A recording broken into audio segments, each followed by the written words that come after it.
Notre page culturelle, ce soir sera un petit peu matinée de politique. La Comédie Française accueillait en effet hier soir un parterre de personnalités venues de tous les horizons politiques, et cela à l'occasion de la création de Sertorius, une pièce de Corneille un peu oubliée depuis 2 siècles et qui retrouve la vie dans une mise en scène de Jean-Pierre Miquel.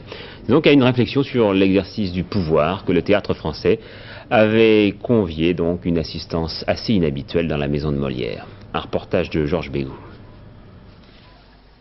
Comment se débarrasser d'un dictateur? Telle est la question posée par Sertorius, une pièce où Pierre Corneille, ayant atteint la maturité, développe également le thème de l'influence de l'amour et des femmes dans la politique. Le dictateur, c'est Sylla. Contre lui, 2 hommes. Pompée, qui a choisi de pactiser et d'organiser la révolution de l'intérieur, et Sertorius, général glorieux, qui a choisi de lever une armée et de constituer un gouvernement en exil.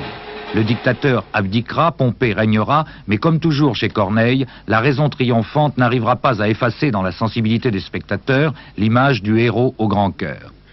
Je n'appelle plus Rome un enclos de murailles que ses proscriptions comblent de funérailles. Ces murs, dont le destin fut autrefois si beau, n'en sont que la prison, ou plutôt le tombeau. Mais pour revivre ailleurs dans sa première force, avec les faux romains, elle a fait plein divorce. Et comme autour de moi j'ai tous ses vrais appuis, Rome n'est plus dans Rome, elle est tout où je suis.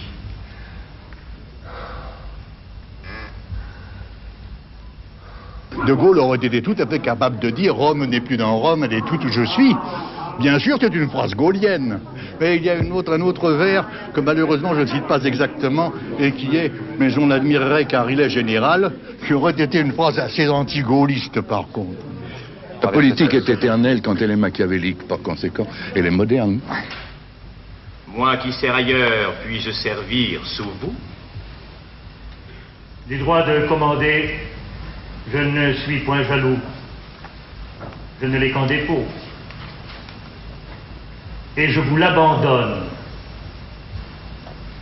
Non, jusqu'à vous servir de ma seule personne, je prétends un peu plus. Mais dans cette union de votre lieutenant, m'envieriez-vous le nom? De pareils lieutenants n'ont des chefs qu'en idée. Leur nom retient pour eux l'autorité cédée, ils n'en quittent que l'ombre. Et l'on ne sait que c'est de suivre ou d'obéir, que suivant qu'il leur plaît. Je sais une autre voie, et plus noble, et plus sûre. Sylla, si vous voulez, quitte sa dictature. Et déjà de lui-même il s'en serait démis, s'il voyait qu'en ces lieux il n'eut plus d'ennemis. Mettez les armes bas, je réponds de l'issue. C'est à mon avis pas du tout une pièce politique, mais une pièce sur l'amour rend-il possible la communication entre des personnes exerçant du pouvoir. C'est une des rares pièces de Corneille où il va au fond du problème du pouvoir. Elle a un accent presque shakespearien. Enfin. Est-ce qu'on y retrouve des personnages d'aujourd'hui? Ce serait assez facile de retrouver les personnages d'aujourd'hui. Ils sont tous passionnés par une seule idée, le pouvoir.